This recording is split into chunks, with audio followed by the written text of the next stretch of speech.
Adam is the nervous system, Eve is the flesh, and Jesus is the whole body. Taken from Vision Mound magazine, included in Towards a Radical Reformation of Christianity. In the Old Testament, Genesis 2 and 3, two trees are said to be in the middle of the garden of original paradise. These are the tree of life and the tree of the knowledge of good and evil. In the garden, man was originally a unity, a single body. Then he was made into a pair, and the pair came into conflict. The male and the female came under the spell of the possibility for knowledge represented by the tree of the knowledge of good and evil. The female yielded to the viewpoint of the serpent in the garden that the taboo given by God against eating the fruit of this tree was simply God's attempt to keep man from becoming transformed into a divine being. The male accepted the viewpoint of the serpent via the female, and thus man, both male and female, was eventually separated from his original archetypal paradise by God. The male, the female, and the serpent were all punished for aspiration. The viewpoint of the serpent appears to have been correct in a certain sense. Whatever the reason to be ascribed to God's viewpoint, God, in the Old Testament tales, is shown to be opposed to the acquisition by man of the powers that are in the middle of the Garden of Paradise. At the end of chapter 3, the tree of life is also related to a divine taboo. If man were to eat of the fruit of the tree of life, he would not only possess knowledge of good and evil, but he would also become immortal. To prevent his immortalization, man, the male and female pair, is separated from the garden by God, and an angelic guard is set at the gate to prevent man from gaining access to the tree of life. Thus, mankind is said to have been bound to the elemental world of God, to struggle and die, possessed of a moral and intellectual sense, but subject to mortality and gross limitations. He is superior only to the animals, who are only instinctive, elemental creatures, by virtue of the faculty of knowledge and the moral sense, the self-conscious or egoic heart, which is responsible for choices in all relations. This account of original or archetypal existence and the fall into elemental or mortal bondage is, when coupled with the attainment of realization of eternal life by Jesus, the primary message of the Bible. It is an occult or archetypal message related to the potential in every human individual. The original paradise is the whole body of man. The male and female are the two alternating currents of the body, Pingala and Ida, the active expansive and the passive subjective. The serpent is the mind in Sushumna, the trunk of the two trees.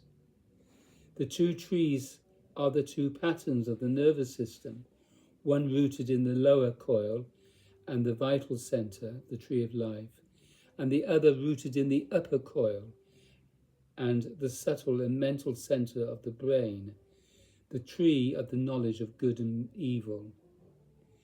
God is the whole body at infinity, but the viewpoint in the text is not that of God, but of mortal man.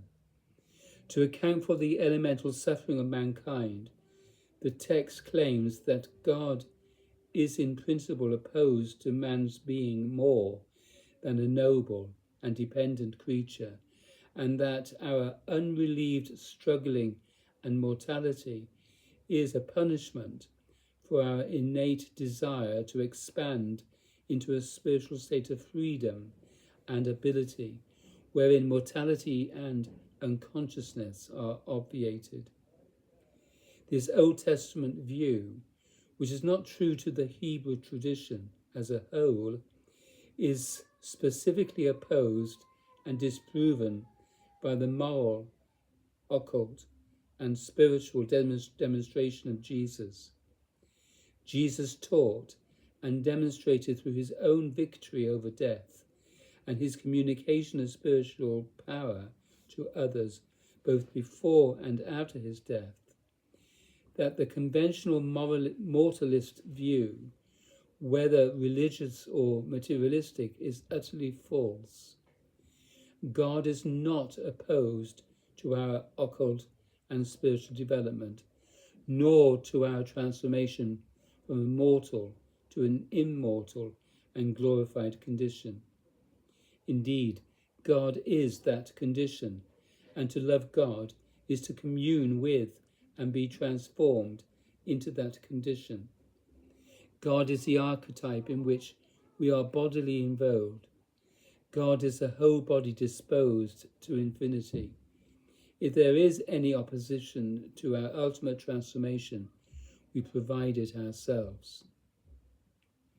The way of and to God is a matter to be realized in truth. The body must be viewed as a whole, not as a pair projected on the mortal elemental plane. The two trees in the midst of the garden of the whole body. Both are coincident with the spinal line and the structural core of the flesh body and the nervous system. The current that is pervading the whole body and its structures is the key to human transformation. We may seek to attain the divine condition via knowledge and progressive enlivening or immortalization, but if we do so, we will remain forever in exile in the mysteries of mortal and subtle striving. The way in truth, or in God, is to act as the whole or single body, in which case both the elemental form and the nervous system or etheric form are made a conscious and simultaneous sacrifice in the condition which precedes birth and the mortal, subjective, and egoic dilemma. There is a sense in which the taboos relative to human duplication of the powers of the two trees are also positive laws relative to human transformation itself. The taboos are the factual present absence of knowledge and immortality. This absence creates self-conscious attention relative to the two trees, or the potentials of growth. It is by encounter with the taboos, that is, by the obligation to responsibly choose to take up the work of sacrifice, that transforming work actually can take place. God is not opposed to this. God is man, except that man, previous to transformation, is only latently divine.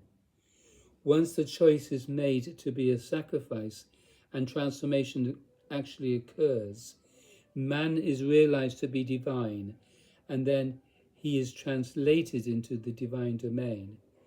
Therefore, we must overcome fear, sorrow, guilt, and anger, and we must yield into our destiny in truth. The way of truth is to love God without qualification. It is not to love the two trees, to seek knowledge and immortality. Such is not the way. The nervous system, patterned as the two trees, is not to be made into an idol. Rather, God, the infinite reality, is to be the presumption of ignorance. The whole body, elemental, etheric, mental, intuitive, and egoic, is to be made a single sacrifice into the real and prior condition. The way is the way of divine ignorance, which is radiant as infinity. Then we are translated into the perfect domain, which is not the original creature paradise of the human body, but the prior and perfect divine domain, the purely spiritual condition that is utterly free of the manifest and changing dimensions of experience and strife, wherein there is only seeking for knowledge and survival. In Sahaj Samadhi, the sacrifice is made. Bhava Samadhi is uncaused, translation into the perfect domain.